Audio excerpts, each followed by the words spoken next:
Hey, definitely not Phil Swift here, and I'm here to talk with you today about a little game called Rimworld. Are you tired of dealing with normal games where you succeed and prosper? Well, look no further, because in Rimworld you might think that things are going well, and then bam, 3-month nuclear winter, which kills all your crops, traps you indoors and starves all your colonists to death. That not enough for you? Well then just wait until you send one of your colonists out on a mission. And while he's gone, a freaking rage shows up. And the one that is the only one way to proceed to burn down your colony and kidnap the person still there that can fight back because they are a pacifist.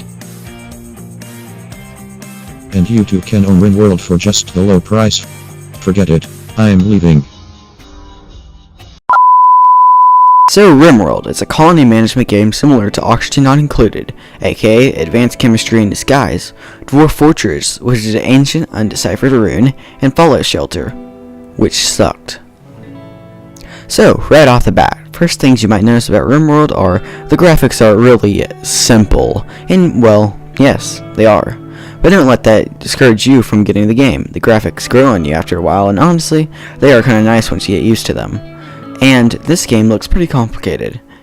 And yeah, it is. But juggling all the tasks you have to do is a big part of the fun. So right now, I'm just going to go over some of the basics of Rimworld, and why you should definitely get it.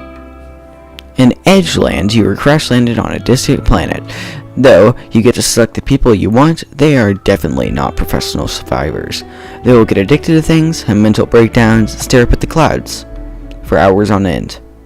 But they all have different strengths and weaknesses, which you have to learn to use. A scientist might suck at social and mining, but might be really good at researching future technologies for people to use. The game uses a system of storytellers, which decide which events happen next based on your current status. The storytellers are Cassandra Classic, who slowly ramps up the difficulty of your events, but gives you time to grow and rebuild in between them. Fofi Chillax, or however you say that, he gives you really long breaks where you sit around and do nothing. And suddenly there's an outbreak of malaria and a bunch of raiders attacking your base. She's fun. And Randy Random, who everybody hates, but they still play him 99% of the time anyways.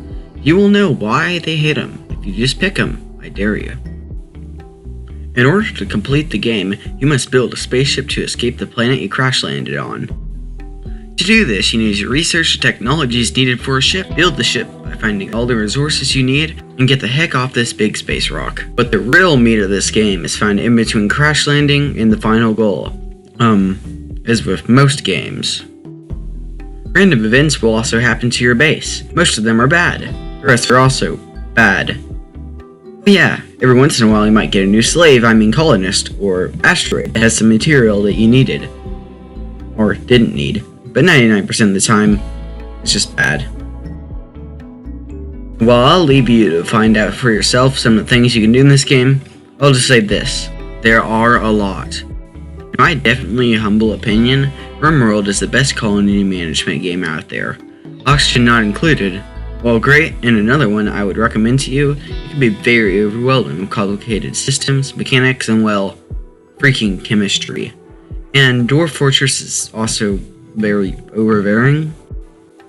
Also, there's Fallout Shelter. The engine that is used in Rimworld was originally made for a more combat-oriented game, which means that Rimworld has great combat, and the task system is simple and well executed.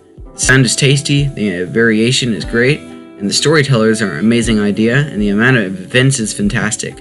Overall, this game is very layered, interesting, awesome, and only a little bit stressful. Cons. Okay, it's time for some cons. Nothing is perfect. If you keep eating that popcorn, you'll eventually get too much buttery goodness and Rimworld has its downsides too, so I'm going to talk about them. The difficulty curve is probably the worst one. If you never played a game similar to this before, it'll take time to learn. Another major thing is the graphics. As I said earlier, they grow on you time for time, but they still aren't that amazing.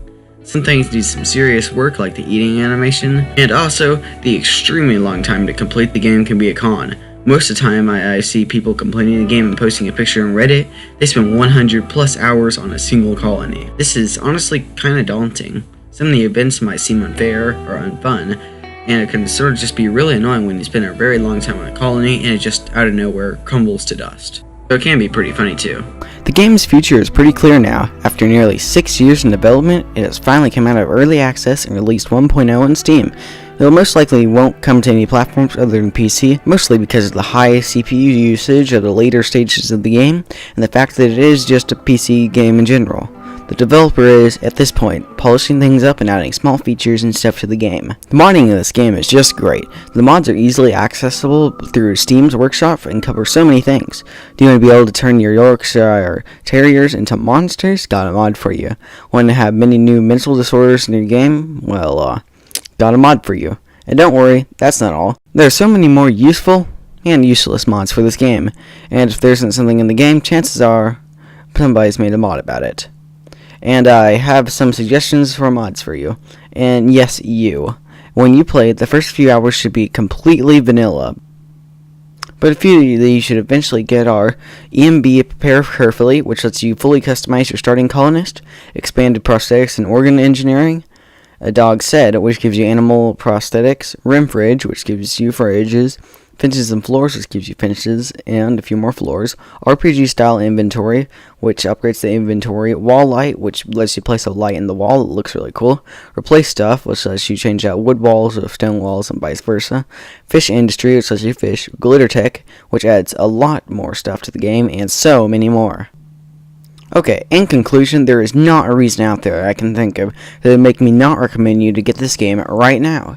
It's half the price of any AAA game, $35 on Steam, and while it can be difficult, it is fun, and its tutorial covers everything pretty well.